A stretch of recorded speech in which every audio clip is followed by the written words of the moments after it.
When all is said and done, what will you say? Will you say that you shifted expectations, or the ground shifted beneath your feet?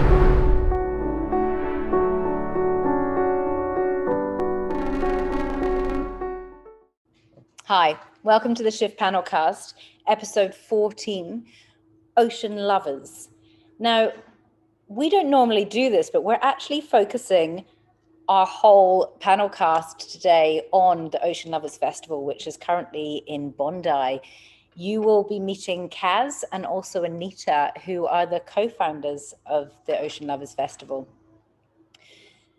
Kaz and Anita have been working together only for about 2 years, but they've made a huge impact. What CT and I have loved about seeing the growth of this event over the last 2 years is their passion for education and for changing the way that people interact with the ocean and doing that through events. They've also built an incredible community.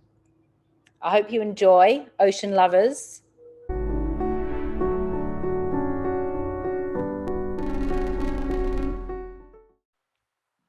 Okay, welcome Anita and Kaz. Thank you so much for coming on the Shift Panelcast. Thank you for having us. Hi guys, thanks. We've also got CT here, my trusty business partner, who is also part of the panel. So Anita, we're just going to go straight off into, can you just give us a summary of Ocean Lovers Festival, what it's all about and how many years it's been running? So we started in 2019.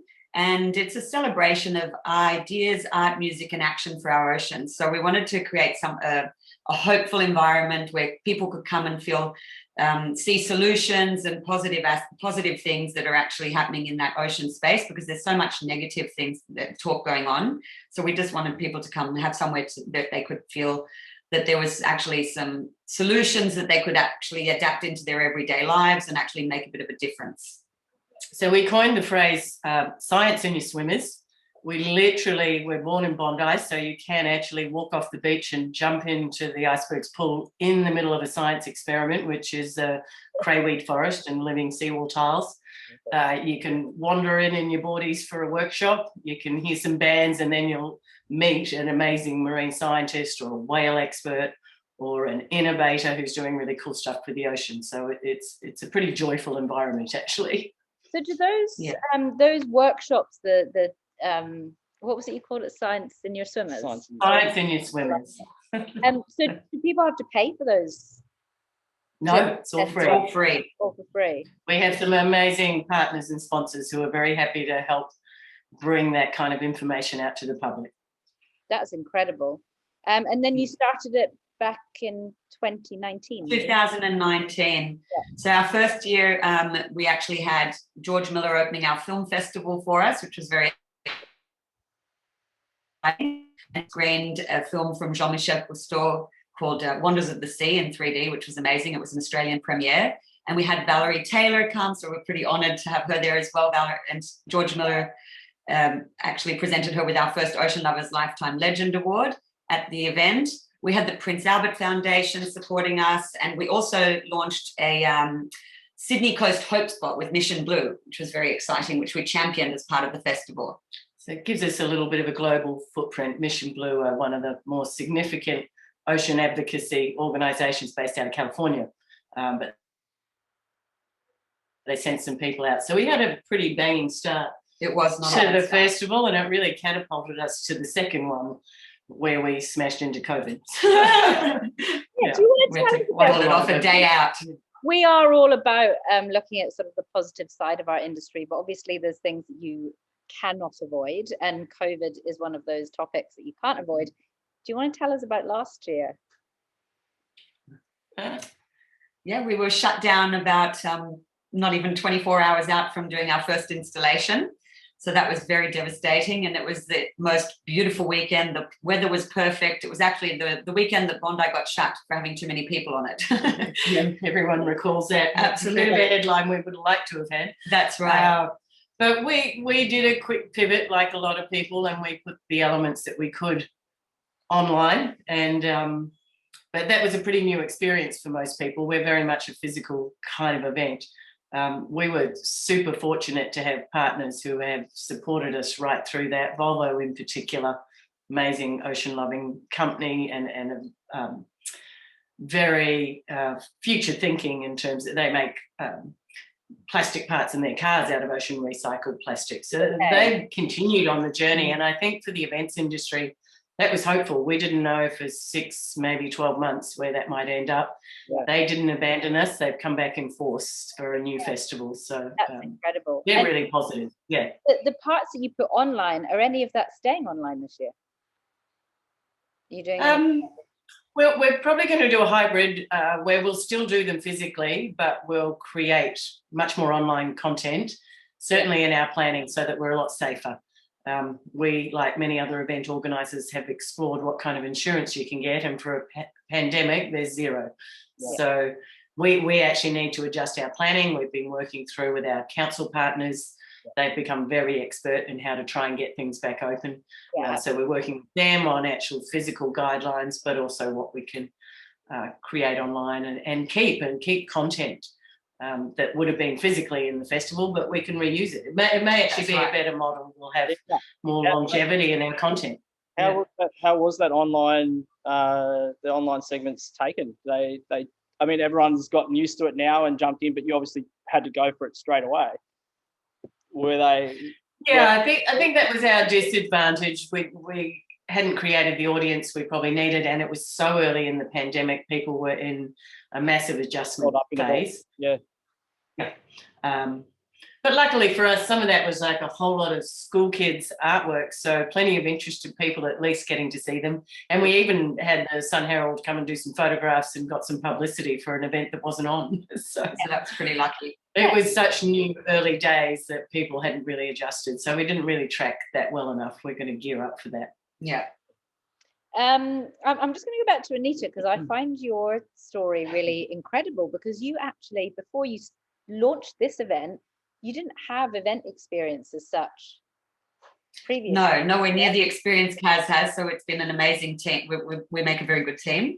So I worked in events when I was younger, but on a very different level. I worked at the Monte Carlo Grand Prix and the ATP tennis tournament in Monaco and Cannes Film Festival, but more hostessing and things while I was finishing school and studying.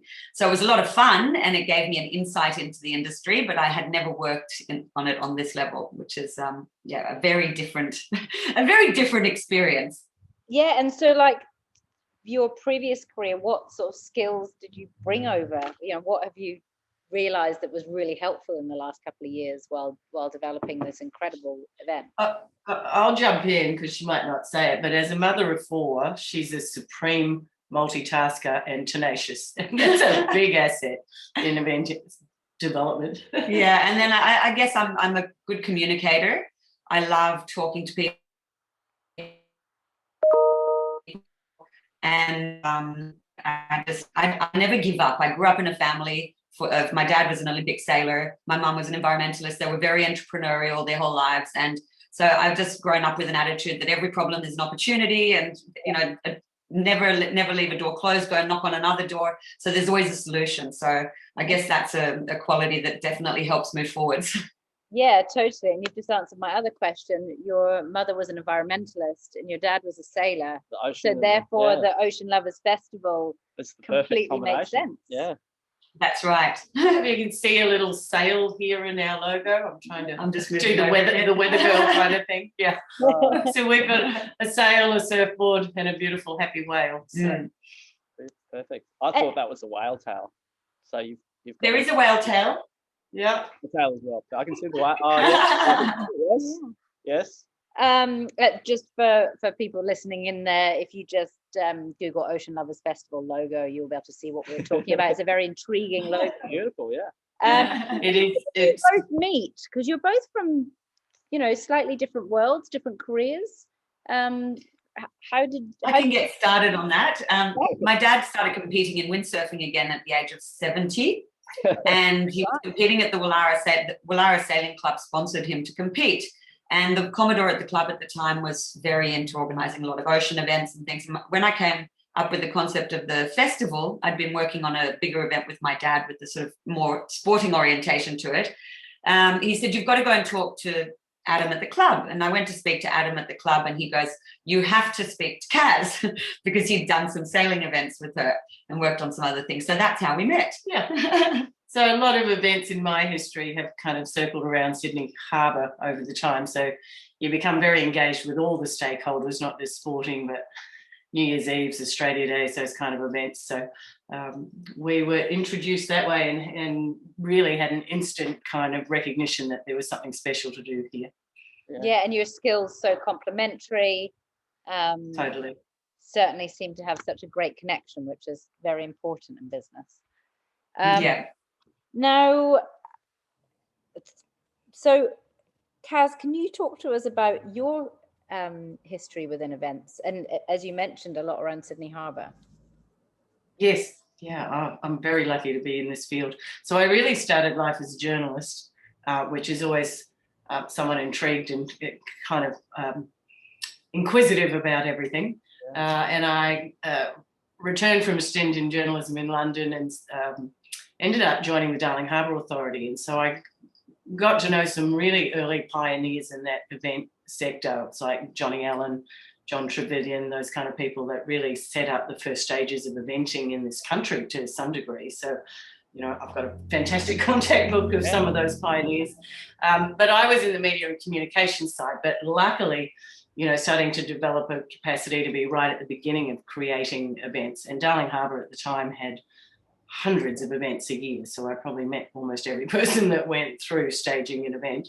And so when I set up my business near on 30 years ago, events sort of became our hallmark.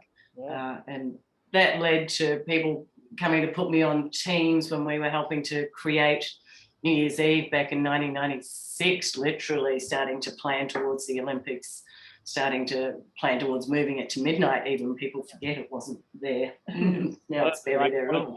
Sorry, I don't know about that. What, moving it to midnight? The fireworks. So the fireworks were only ever a 9 o'clock event to quite a rowdy mob of rabble races in the rocks, and were considered a pretty dangerous event, staged by Triple M and Coca-Cola at the time, and they abandoned the show. And I knew Sid Howard, who put on all the fireworks, and then later the Foti family. And so we took it to the Lord Mayor, who was Frank Sartor at the time.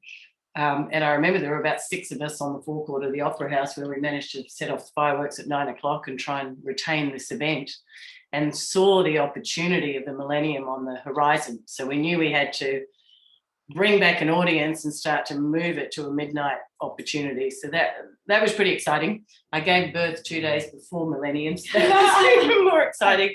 And if you recall, we had the eternity sign across the bridge, and the Rick Birch's team sent me this little mock-up I still got in my son's room that says maternity, which was 2 days before. Peace happened, yeah. Some big. That's wow, incredible. yeah, that is impressive to be part of such That's a significant national celebration now. You know, it's one of the only large events, I suppose, that still kept going this year, even without spectators, that it was, you know, so huge and so impactful. Yes, well, another global broadcast. Another iconic event that you were involved with was Vivid Sydney. Yes, indeed.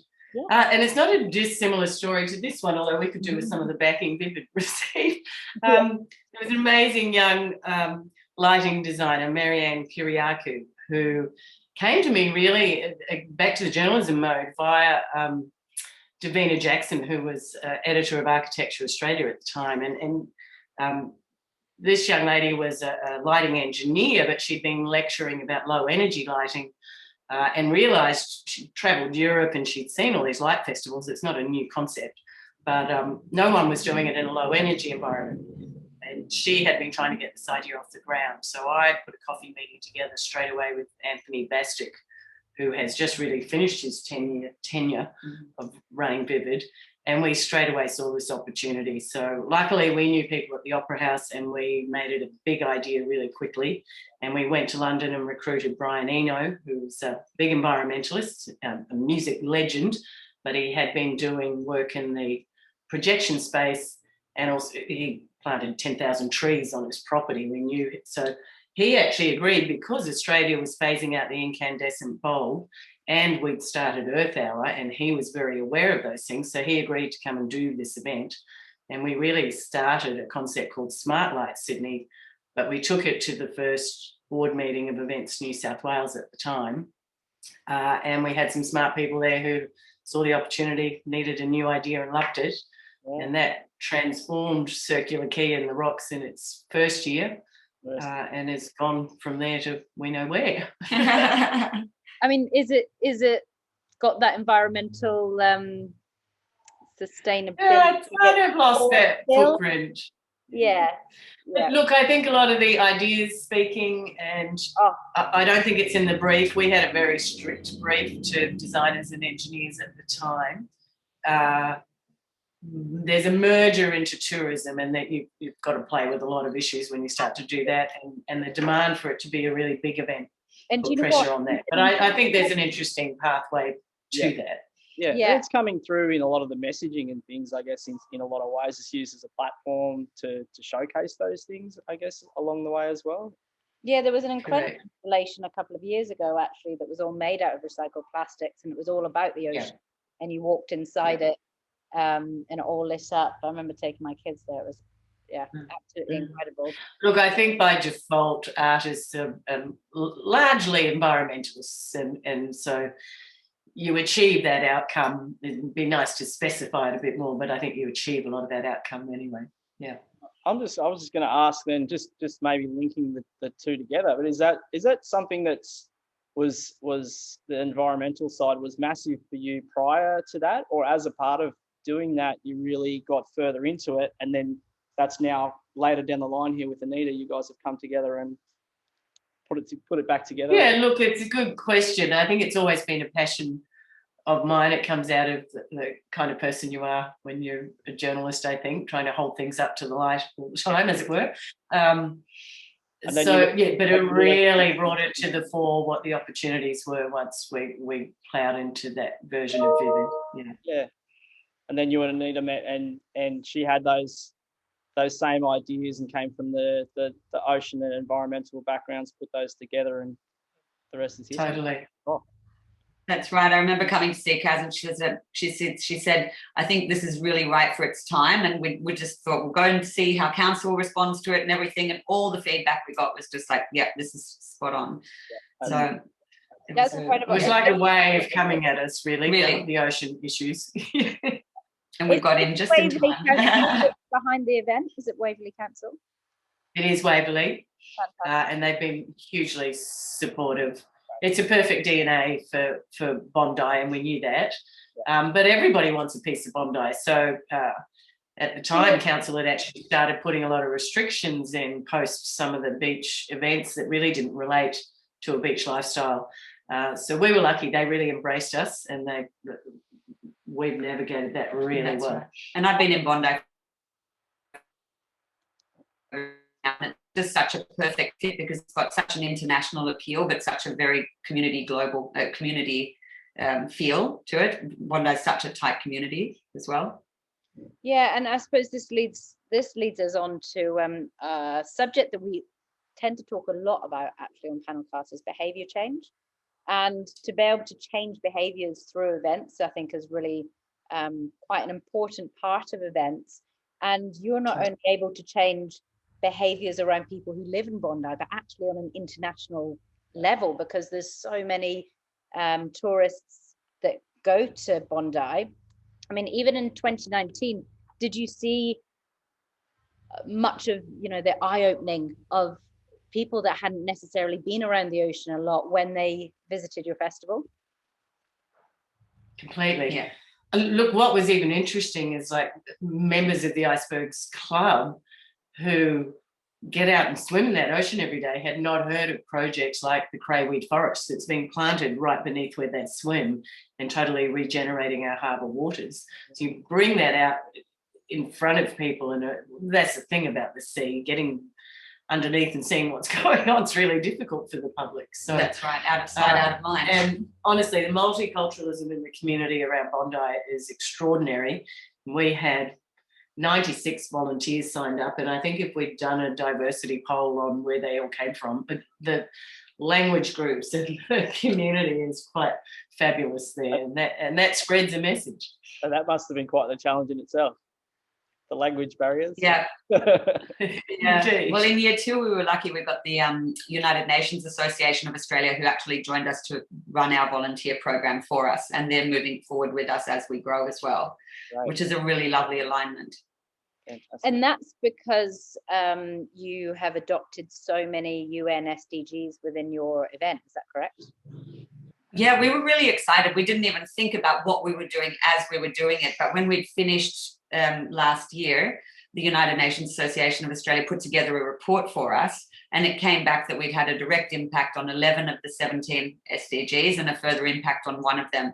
So that was pretty exciting. It's actually incredible. I think we were saying to you last time we spoke that we have it as a standard that we have a minimum of 2, and that's what we say to all our clients. But to have 11 is outstanding. To anyone that is listening, again, I say to go onto Google and put in UN SDGs and see what we're talking about. And some of them are simple, right? Some of them are life below water or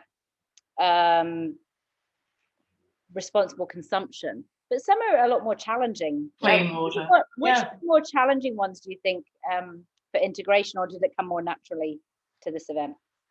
We didn't try that. We weren't trying particularly to achieve the goals. We were just trying to create a good event and from a good place. I guess we were coming from a good place. So I guess it just, the outcome was very positive. We were, Industry and innovation is interesting because we put that at the heart of what we do, but that's probably a more challenging goal quite often. And a lot of partnerships helped us get there. And we're going on that journey a lot more distinctly with the UN now that we've actually just morphed into the UN Decade for Sustainable Oceans and Science, and we're participating in that journey and helping work with them on how we do some plans for Australia's milestones and outcomes for that decade. So that's pretty exciting. We didn't see that on the horizon until suddenly we were working with them, and now we're entering that phase. It's great. Absolutely. And there's we've got a quality education was one that came really nicely, because we had some incredible workshops, and then we incorporated a literati waste art competition, which we launched with the schools, which we're going out to 1,500 schools this year with the support of the Australian National Maritime Museum. So we're teaming up with them to help create some online content for schools, and it's just growing and growing, which is lovely. From this, from an event in 2019 that got cancelled in 2020, it just seems that you're kind of taking over Australia, maybe even the world. That's the plan. What is the future plan for Ocean Lovers Festival? I'm so excited to see its growth. Absolutely. So the plan is to probably capacity build in other metropolitan areas around Australia, or not necessarily metropolitan, but where there's a good big audience, ocean associated, and we've already got our first target for that in Fremantle, inviting us across there. They're also hosting the world's biggest marine mammal conference, so that's a whole lot of scientists inside a building. We're going to bring them out and put them in the festival environment, and people can meet those amazing scientists. But there's an easy way for us to create. We see it a little like a TEDx platform. It's kind of modular. We can create concepts, we can move around, and other people can activate them around the country. And we're certainly talking to the federal government about that. Yeah, I mean, we've got such an incredible country that's surrounded by ocean. This event really could sit anywhere. And we have a lot to learn. We, as champions of the Hope Spot, we were speaking with California just a week ago, and they've now labelled Australia the hotspot for hope spots. So these are precursors to marine parks, important marine environments, and you do quite a bit of work to achieve a hope spot. And Sydney Harbour, just incredible, more species by 2 times in the Mediterranean, and people probably aren't even aware of that. But there are hope spots all around Australia. So we are going to utilise the festival to bring together those hope spot people so they can talk about their particular Australian marine environment to the public.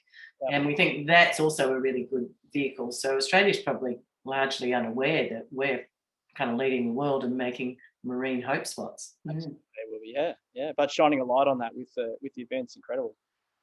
Good on you guys. It's a privilege to do it, really. Yeah.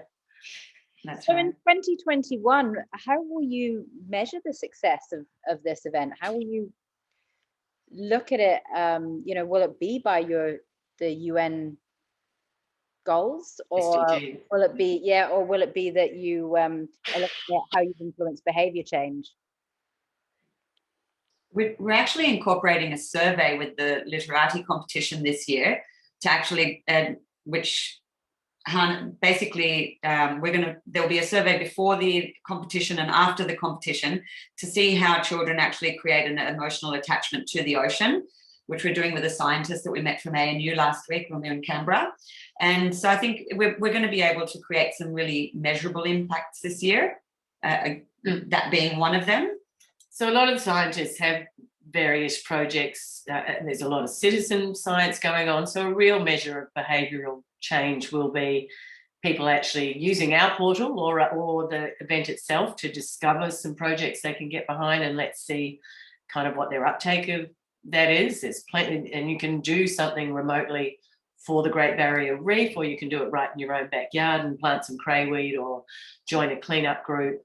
So, and a lot of the groups have those measures. So we're trying to put data and measures behind almost every activity we do, but also behavioural, we can survey people's attitudes and see what impact we have, but let's hope that we can actually see some behavioural change that we can measure over the coming period. And I think people are a lot more open to it right now, because before COVID, we were sort of getting somewhere with all the reducing single-use plastics, this, that, and the other. And then we've had an explosion in all those things again with masks and plastic bags and, the gloves and everything. And it's been terrible. And people are actually so much more aware of it and want to make a change. And sometimes they just don't know where to start. So we're a really good starting point. We've incorporated music and a lot of fun aspects. So it's just a fun place to bring the family. And then incidentally, you can pick up some good tips while you're there. Yeah, I think sounds like you're going to give them the options, and so they'll be able to choose something that they're passionate about to be able to get involved in. Rather than getting fed the same thing all of the time, it's something they can come through and see what they're interested in and get in there and try to help out.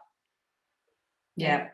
And look, local government's a very good place for that. You're reading every day about what state governments and federal governments are doing, and it becomes just so intangible for the everyday person to touchstone. But local government is really good on that front, and most of them have a good environmental department and campaigns. Certainly Waverley does, but lots of the Sydney coastal councils, and I imagine that's the same all around the country. So I think that's a really good level for us to engage getting the festival. Like Fremantle, they've held a whole blue economy powerhouse think tank with all their stakeholders over there, and that's everything from cultural to industrial to mining to tourism, and that's driven by local government. So I think that's a good thing to be aware of in the event sector. They're very active and connected. Maybe through this, you guys can be seen as the leaders that are having a conversation all year round and kind of driving things as opposed to just the event. So in the future, that could maybe... For sure, we'd love that. That's definitely I mean, it sounds like you've built this whole community around it, so you're never going to stop talking to them. So it may just be that it's like one event, but you're actually building a community and you're giving people knowledge, and giving them tools to be able to change their lives with, which I think is the beauty of events. Yep. And certainly the beauty of this event. Yep. One thing we haven't touched on is, when is it? It's from the 24th to the 28th of November at Bondi Beach this year, and we will have some dates coming up following that for other events as well, but this is our big one, and we're very excited to have it back on. That's incredible. Fantastic. Yeah. So we usually do, when we start the panel cast, which I completely forgot to do, is just to ask you what your favorite event of all time is, and I'm going to say excluding Ocean Lovers Festival. Good call. I guess one of my favorites is I actually worked on the ATP tennis tournament in Monaco when I was younger, and I loved it. I got to go and pick Pete Sampras and Agassi and Jim Courier and all these big tennis stars from the airport and take them to their dinners, and got invited to lots of places with them. So I really enjoyed working on that event and also participating in it. So that's probably one of my ones. Monaco is an amazing spot. I was going to say Monaco certainly knows how to put on an event, and budget That's is right. no option. Or not no option. No, exactly. Yeah. No, I was 18 years old, and they're like, you just you can drive this beautiful car and go and pick up people from the airport and take them to their restaurants and help them out just with whatever they want. You just, help them with whatever they need. What's not to like? Exactly. There was nothing not to like about it. So that was the glamorous side of events, not the side of events where you're up until 2:00 in the morning trying to get against the wind, in Bondi. No, when you're 18 or 19, that's probably, it was a good window into it. Yeah, absolutely. Got the bug. And yourself, Kaz? Oh, look, I was thinking about that. I'd have to say, it's almost the most recent that I was able to do, but also amazing, was Splendour in the Grass.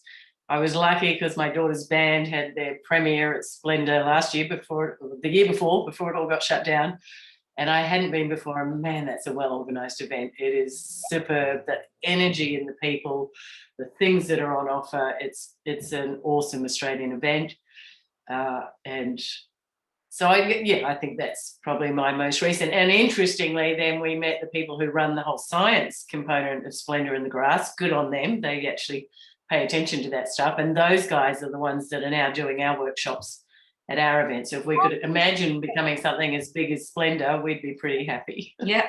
Yeah.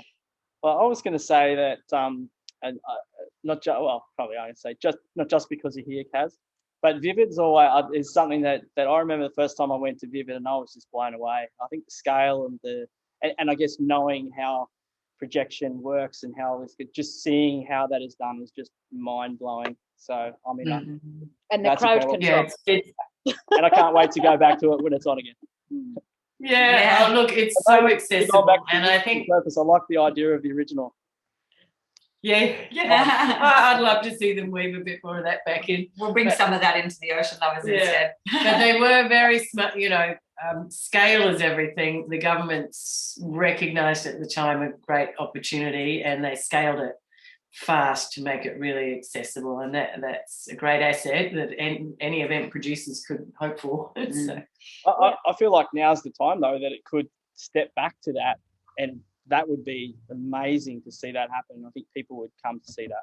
Yeah, I get a lot of feedback that people loved the intimacy and the capacity to really understand the art that was in front of them in that earlier model. So, I think there's a real craving for that kind of thing, particularly because we're not actually able to put it on for giant international audiences right now. And people are just more environmentally aware, full stop.